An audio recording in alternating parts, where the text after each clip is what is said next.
بعضها. تأخرتم. أسرعي يا أم سلمة، فالمرأة توشك أن تلفظ أنفاسها. أسرعي. إلى أين؟ هاتيها. ابقى خارجا ريثما ننتهي.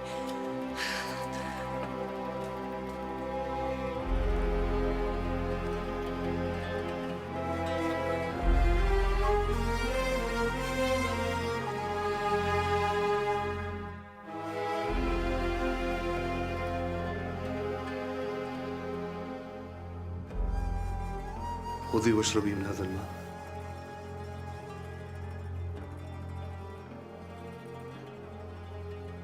أسأل الله العظيم رب العرش العظيم أن يعافيك ويشفيك. فداك نفسي يا عباسة، أنت بخير إن شاء الله. إني أراك بخير إن شاء الله يا عباسة.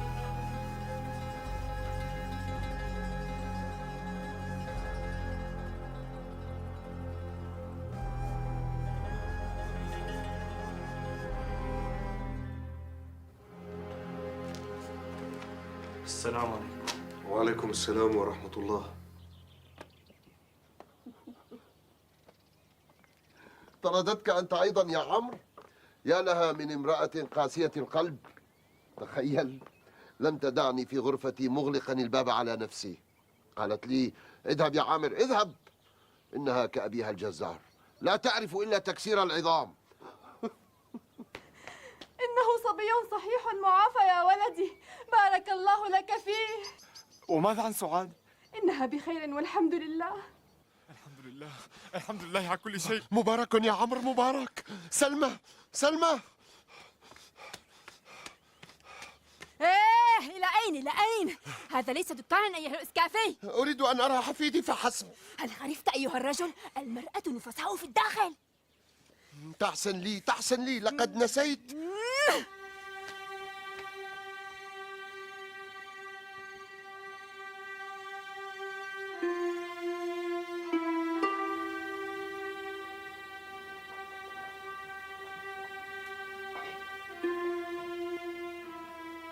قم عد إلى زوجك وعيالك يا ولدي، أمك نايمة الآن. ولهف نفسي على أمي يا أبي، أعجز الأطباء أن يجدوا لها علاجا. الله وحده الشافي يا ولدي. أخبرني الأطباء أن مرضها مرض عضال، ولكن الموت والحياة بيد الله عز وجل.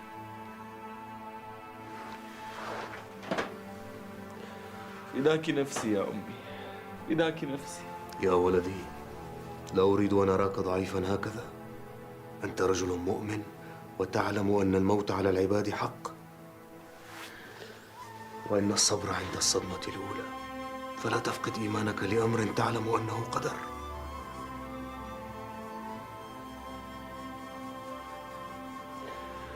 لا اعتراض على حكم الله يا أبي، لا اعتراض، لكنها أمي، ليس لي في الدنيا سواها. ليتني أستطيع فداءها بنفسي، ليت كل ما أصابها كان بي. نعم صالح يا أبي، نعم صالح.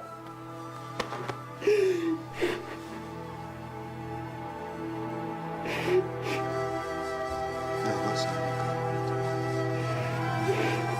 لا بأس عليك يا ولدي.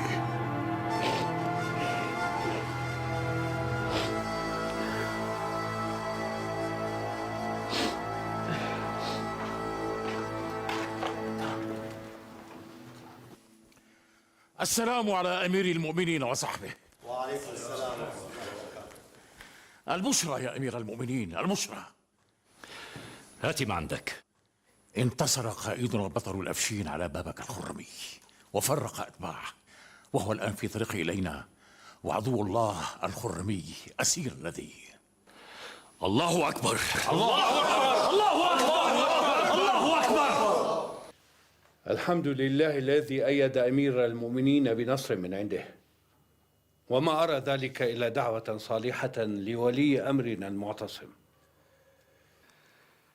إن أمير المؤمنين المعتصم رجل في خدمة أهله ورعيته من المسلمين، لولا تلك البطانة السيئة التي تلتف حوله. تقصد المعتزلة يا أبا نصر؟ أجل يا طالب يا ولدي، ومن غير المعتزلة أصحاب البدع والضلالة أهل لأن يوصف ببطانة السوء الذين حذرنا منهم الله في قرآنه. ما داموا بطانة كما تقول، فلما يبقيهم المعتصم في قصره؟ يا ابن السراج، إنه خطأ أخيه المأمون، فهو الذي كان يدين بدين المعتزلة ويقربهم إلى ديوانه، وقد كان وصيته لأخيه أمير المؤمنين أبي إسحاق المعتصم. ولكن لما منع الإمام أحمد بن حنبل من التدريس ونشر علمه كما كان في السابق؟ لقد حاكى المعتزلة له المؤامرات بعد أن أطلق أمير المؤمنين سراحه، فآثر الإمام ألا يعطي المعتزلة فرصة أخرى لإثارة فتنة أكبر بعد التفاف الناس حوله، فلزم داره. دعونا الآن من المعتزلة وفتنهم، ولا تضيعوا فرحتنا بالخلاص من هذا المجرم بابك الخرمي. ابن هانئ على حق. أنت دائما على حق يا ابن هانئ.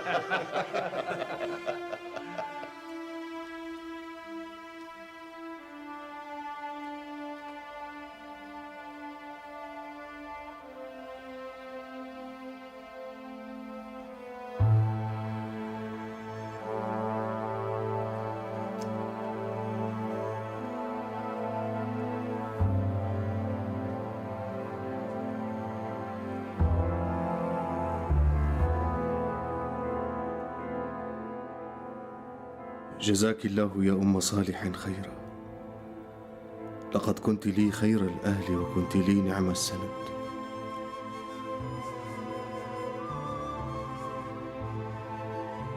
لقد قضيت معي أكثر من 20 سنة، لم أر منك فيها إلا ما يسر،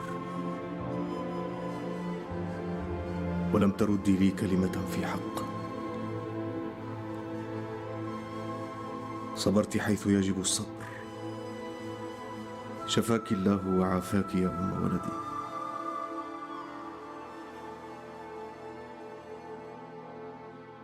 اللهم اشفها مما تجد وتحاذر.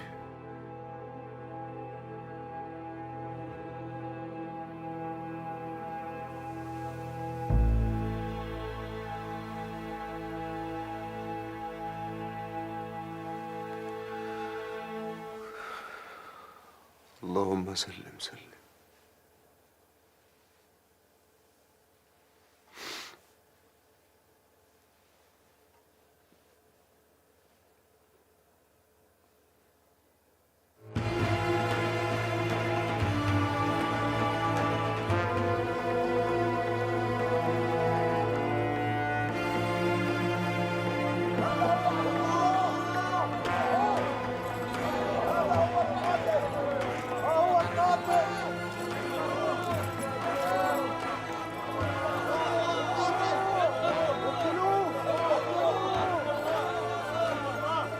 أيها القوم، هذا هو عدو الله بابك الخرمي أسيرا بين أيدينا، وسينال جزاءه الذي يستحق.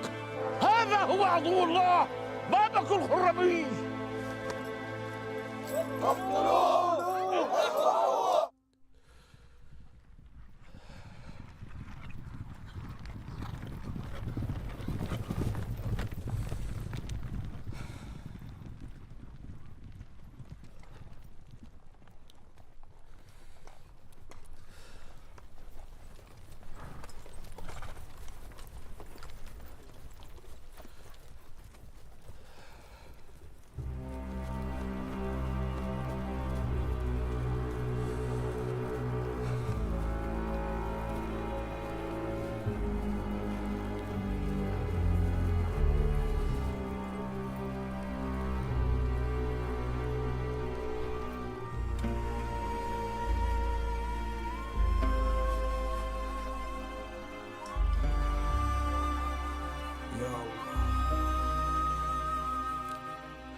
رحمك الله يا أم صالح، كنت خير زوجة لي، وخير سند. هون عليك يا ولدي، هون عليك وادعو لها. رحمك الله يا أمي وأسكنك فسيح جنانه.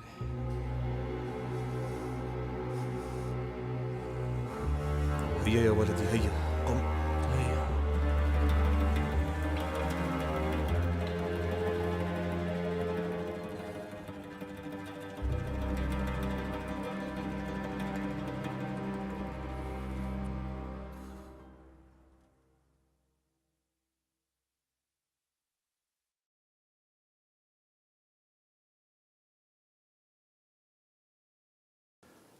هذا هو من نشر الرعب والقتل في بلاد المسلمين طيلة 20 عاما. أجل يا مولاي، هذا هو عدو الله بابك الخرمي. ينبغي أن يكون قد أعد العدة لمثل هذا اليوم.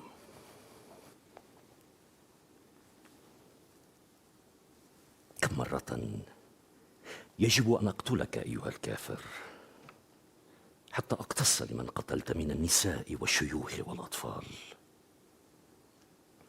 كم مرة يجب أن يمزقك سيفي حتى ترتاح نفوس الآلاف من المسلمين الذين شردتهم وقتلتهم؟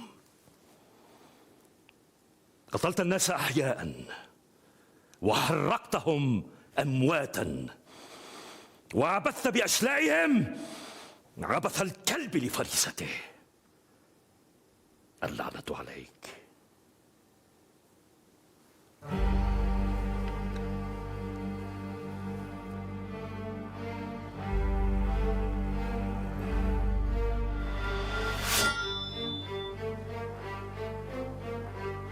أيها الحارس، ثبتني.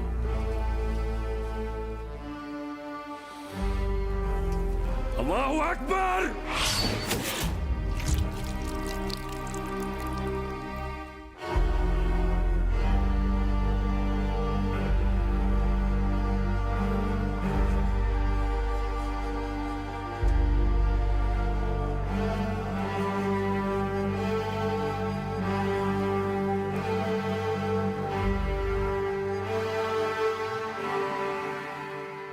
كان المقبور بابك الخرمي يأمر رجاله في حروبه ألا يدعوا رجلا ولا امرأة ولا صبيا ولا طفلة إلا قطعوه وقتلوه، حتى دخل الناس بسببه رعب شديد وهول عظيم.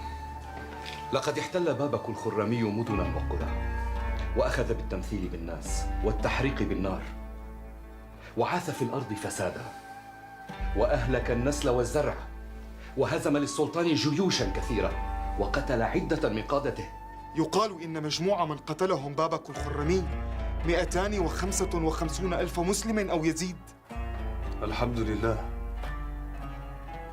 هذا من أعظم الفتوح في الإسلام. جزى الله أمير المؤمنين عن المستضعفين من الولدان والنساء والشيوخ كل خير. إن الله لا يزع بالسلطان ما لا يزع بالقرآن.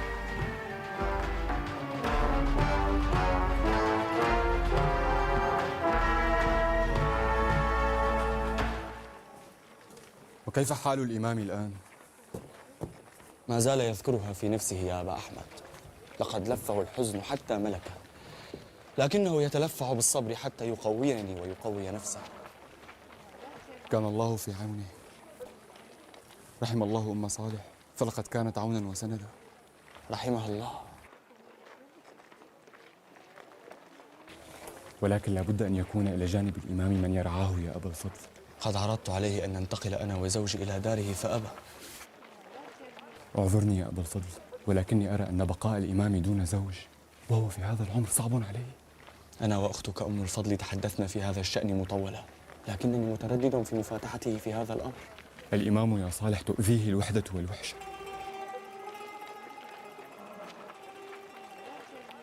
سنرى ما يكون إن شاء الله.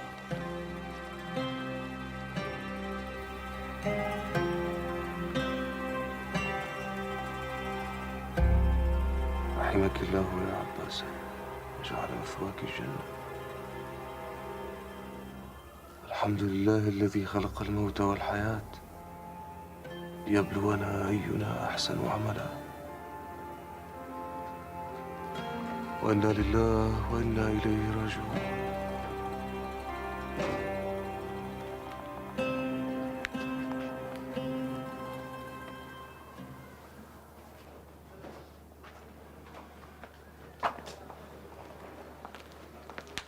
السلام عليكم. وعليكم السلام ورحمة الله. كيف أصبحت اليوم يا أبي؟ بخير والحمد لله. كيف حال أهلك يا ولدي؟ الحمد لله نحن بخير. أرسل معي عمرو الإسكافي أجرة الدكان. لست في حاجة إليها، دعها عندك. نحن بخير يا أبي. كلنا بخير والحمد لله، لكنك ذو أهل وعيال وتحتاجها. ما نفقتي حتى أخذها؟ هيا يا ولدي، دعها عندك.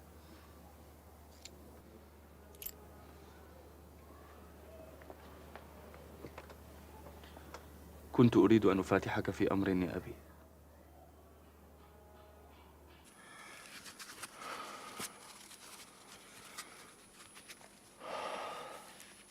ما الخبر يا مولاي؟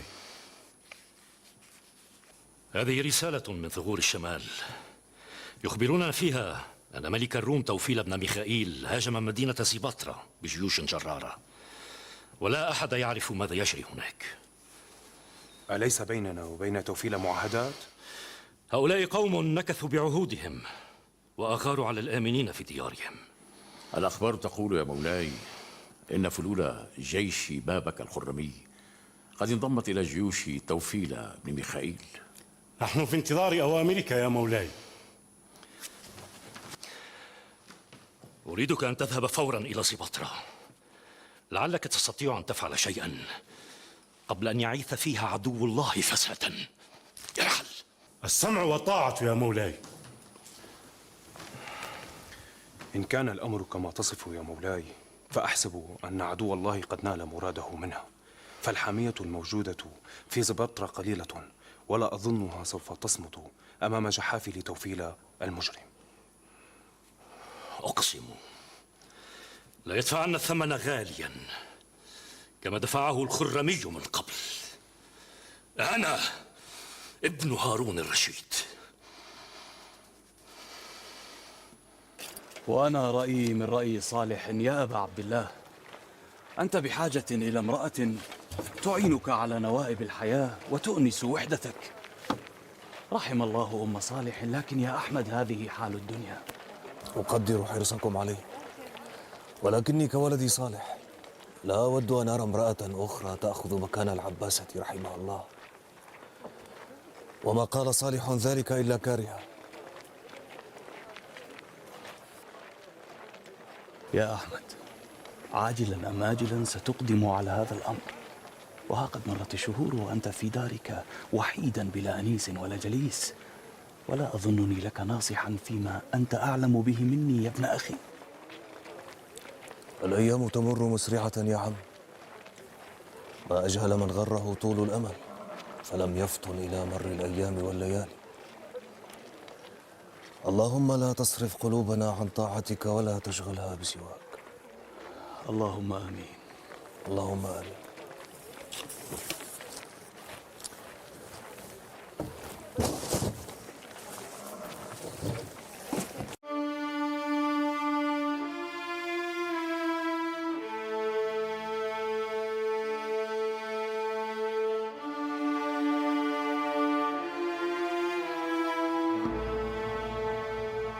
شاء الله يا مولاي أن نصل متأخرين، فوجدنا عدو الله توفيل بن ميخائيل قد نكب المسلمين من أهل زبطرة نكبة عظيمة، فقتل منهم خلقا كثيرا وأسر أعدادا لا تحصى، ومثل بمن صار في يده من المسلمين، فسمل أعينهم وجدع أنوفهم وقطع آذانهم، وارتكب ما لا يستطيع الوصف أن يبلغه ولا العقل أن يتخيله.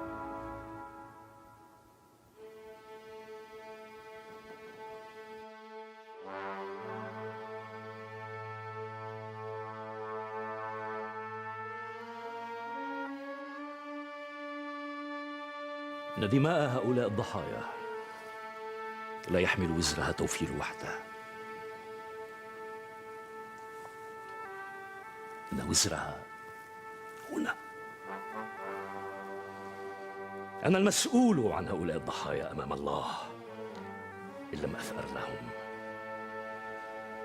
أنا خليفة المسلمين وأنا إمامهم، وأنا المسؤول عن حمايتهم.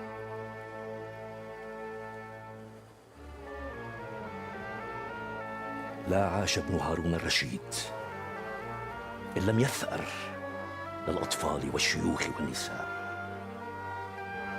لا عاش المعتصم إن لم تجد المسلمات من يحمي أعراضهم. لقد أخبرني هذا الرجل يا مولاي أمرا يجب أن تسمعه. قل إني أسمعك. يا مولاي، لقد عذب الروم امرأة اسمها شرات العلوية، وساقوها سبية ونكلوا بها، وقد صرخت بأعلى صوتها: ومعتصمة ومعتصمة ومعتصمة. لبيك يا أختاه، لبيك يا أختاه، لبيك يا أختاه. قد أرسلت أم الفضل إلى ابن عمنا محمد بن ريحان الشيباني كما أمرت يا أبي، وقالت إنها رأت أختي عصماء وريحانة، وأن كلا المرأتين لا مانع لديها في الزواج. بارك الله فيك يا ولدي ورحم أمك العباسة. وقالت أم الفضل إن عصماء ابنة الريحان هي الأنسب، وقد وقع اختيارها عليها. ولكن يا ولدي سمعت أن ريحانة أشد دينا من أختها عصماء. هذا صحيح يا أبي، ولكن أعذرني، ريحانة عوراء وليست بجمال أختها. وهل تراني ممن يبحثون عن الجمال يا ابن العباسة؟ يا أبي، كلا المرأتين مناسبة لك إن شاء الله، وإن تكن ريحانة تفوق أختها عصماء تدينا وفقها، فإن عصماء لا تقل عنها، ثم إن عصماء صحيحة معافاة. صحة القلب أهم من صحة البدن يا ولدي، والمعافى من عوفي بدينه. ماذا تعلمت من رسول الله صلى الله عليه وسلم؟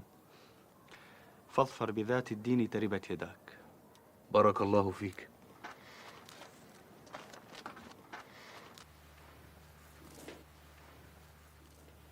لكنك قلت لي إنك تركتهم ولن تعود إليهم. تركتهم، ولكني لم أترك الجهاد في سبيل الله ونصرة المظلومين يا فوز. إن سل أمير المؤمنين سيفه لقتال الكفار وجدني معه وإن كنت أزحف على ركبتيه.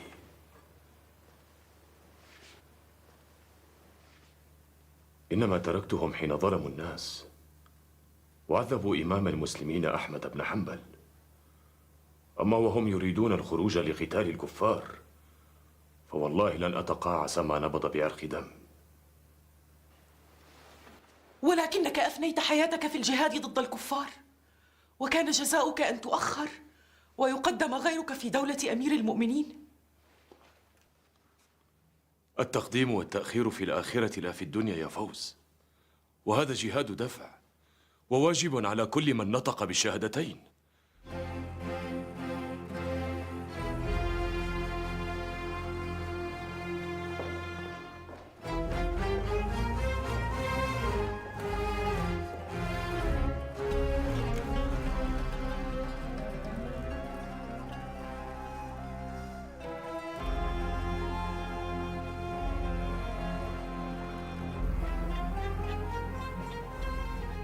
إن قدر الله لي أن أعود فقد نلت ما تتمنين، وإن أكرمني الله بالشهادة فقد نلت ما أتمنى.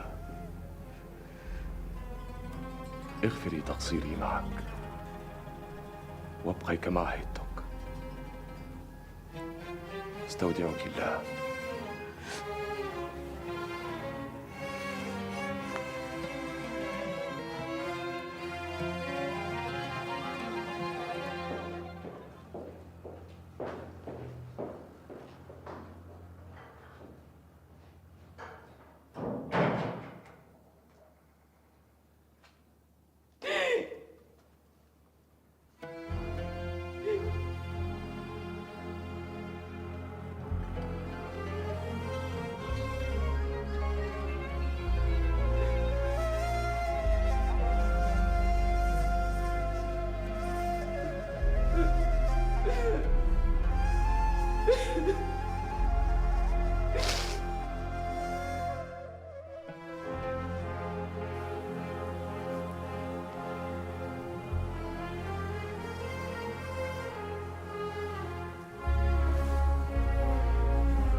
السلام عليكم يا مولاي. السلام على أمير المؤمنين. عليكم السلام. هذا هو القاضي الذي أمرت بإحضاره، وهؤلاء هم الشهود. تفضل أيها القاضي. أمر أمير المؤمنين.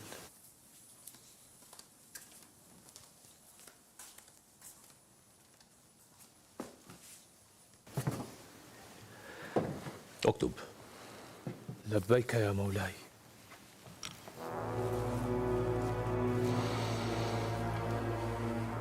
أنا المعتصم ابن هارون الرشيد، أشهد الله وأشهد الحضور أن ما أملكه من ضياع ومال ثلثه صدقة لوجه الله، ثلثه لأولادي، وثلثه لموالي.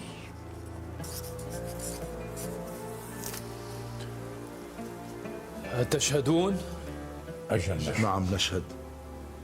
على بركة الله. لا فجعنا الله بك يا مولاي. سبحان الحي الذي بيده الموت والحياة، كل نفس ذائقة الموت. عن النبي صلى الله عليه وسلم صلى الله عليه وسلم: إنما الإمام جنة يقاتل من ورائه ويتقى به، فإن أمر بتقوى وعدل فإن له بذلك أجرا، وإن أمر بغير ذلك فإن عليه منه.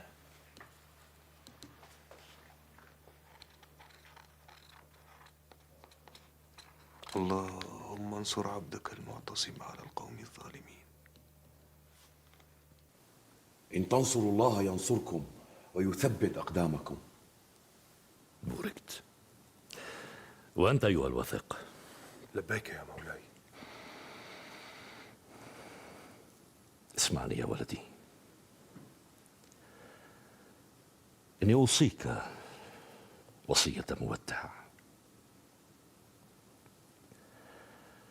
المسلمون أمانة بين يديك،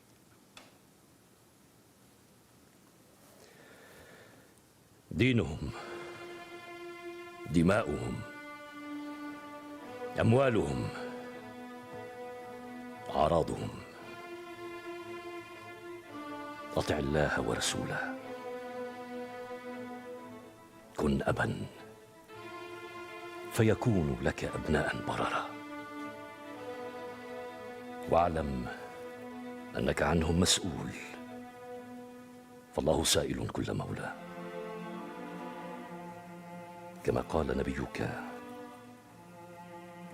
ومولاك وابن عمك رسول الله صلى الله عليه وسلم. الله الله في المسلمين. أيها القوم، المسلمون أمانة في أعناقكم. أعز الله المسلمين بنصره يا أمير المؤمنين، وأعادك إلينا سالما غانما.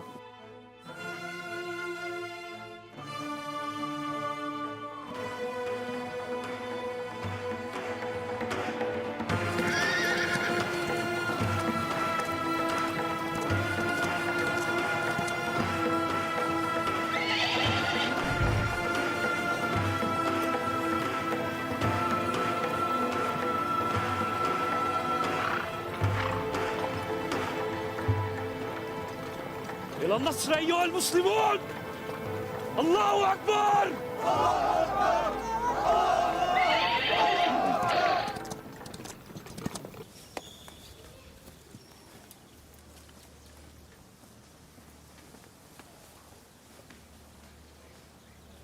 السلام عليكم يا مولاي. وعليك السلام يا سعيد. طلبتني يا مولاي؟ أجل، أريدك أن تحمل هذه الرسالة إلى الإمام أحمد بن حنبل. تعرف بيته ها؟ وأينا يجهل بيت الإمام أبي عبد الله يا مولاي؟ لو سمعك مولاك الواثق تقول ذلك لم يكفي قطع لسانك يا سعيد. أعرف ذلك يا مولاي، أعرف. المهم تضعها في يده لا في يد غيره، أفهمت؟ أجل يا مولاي، فهمت. اذهب ولا تعد حتى تخبرني بما يقوله لك الإمام. بإذن مولاي.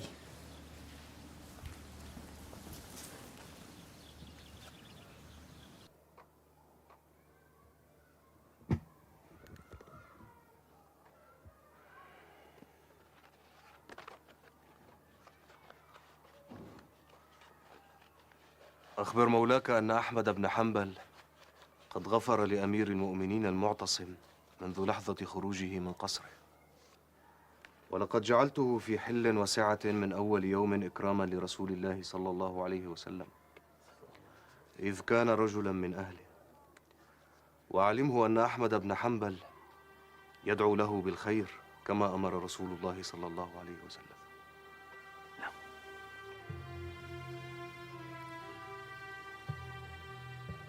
إذن لي يا إمام. السلام عليكم ورحمة الله. وعليكم السلام ورحمة الله.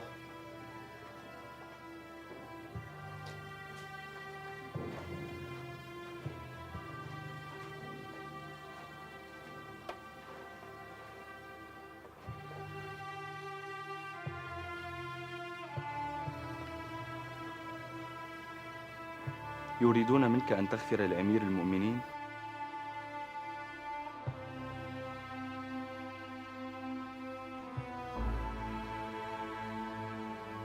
يا ولدي، يشهد الله أنني لم أحمل في قلبي يوما غلا لمسلم. ما الذي ينفعني أن يعذب الله مسلما بسببي؟ اللهم من كان على رأي يظنه حقا وهو ليس كذلك فرده إلى الحق ردا جميلا. اللهم انصر المسلمين على أعدائهم ووفق عبدك المعتصم وولديه بما فيه خير البلاد وخير العباد يا رب العالمين.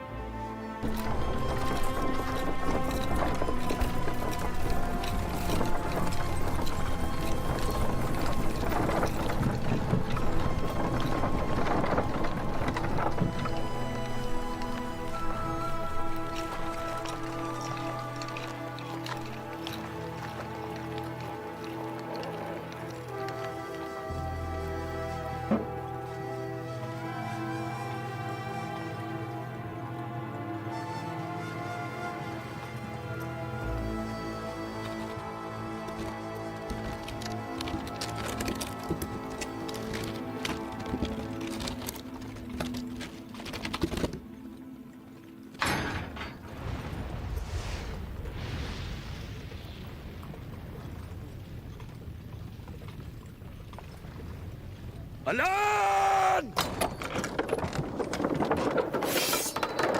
الله أكبر!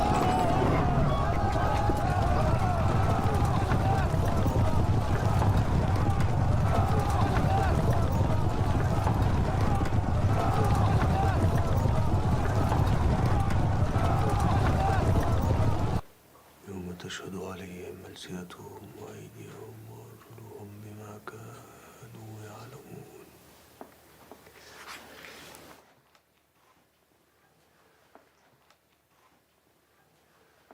اللهم أعز الإسلام وانصر المسلمين يا قوي يا متين. اللهم إن كان أمير المؤمنين المعتصم قد خرج إعلاء لكلمة الله ونصرة للمظلومين فأيده بنصرك وثبت أقدامه واهزم أعداءه. اللهم آمين.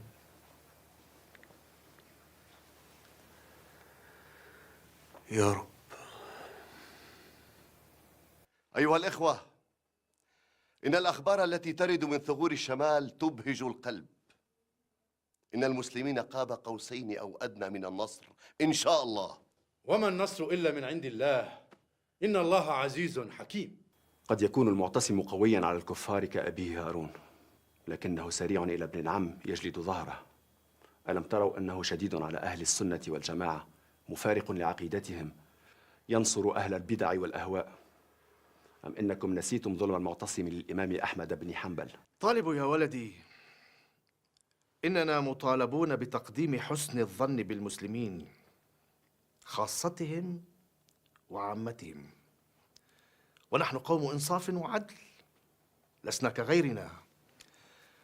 ولعلك تذكر أن أكثر أهل بغداد خرجوا لنصرة الإمام أحمد لما شعروا أن هناك ظلما واقعا عليه من المعتصم بيد غيره ممن حوله، لكنه لما رفع الظلم والإمام أحمد قد عفى عمن ظلمه، فما الداعي لكلامك هذا؟ نحن في جهاد لا لبس فيه يا طالب.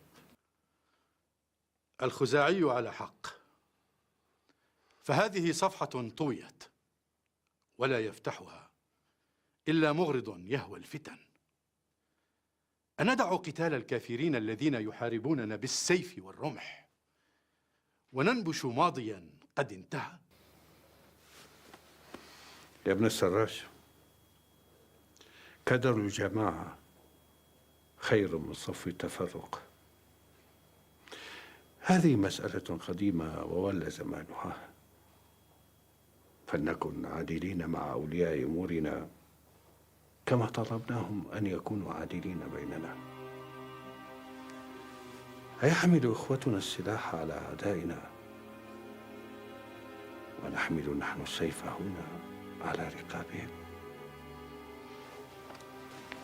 إنما سكوت المعتصم عن هذا الأمر كالنار تحت الرماد أيها السادة، وأنتم تعلمون أن الواثق بن المعتصم أشد انتصارا للمعتزلة وإعجابا بأفكارهم من المأمون نفسه، فماذا إن مات المعتصم غدا وصرنا في قبضة الواثق؟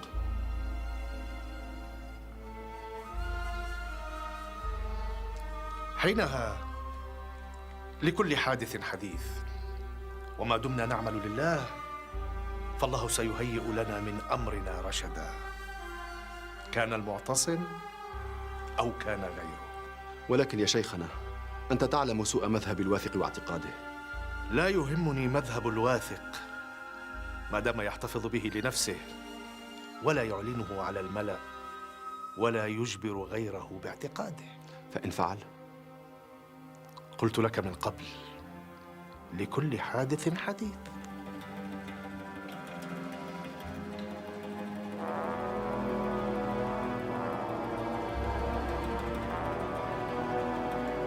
اللهم انصر المجاهدين في كل أرض وتحت كل سماء. اللهم انصر أمير المؤمنين على عدوك وعدو المسلمين.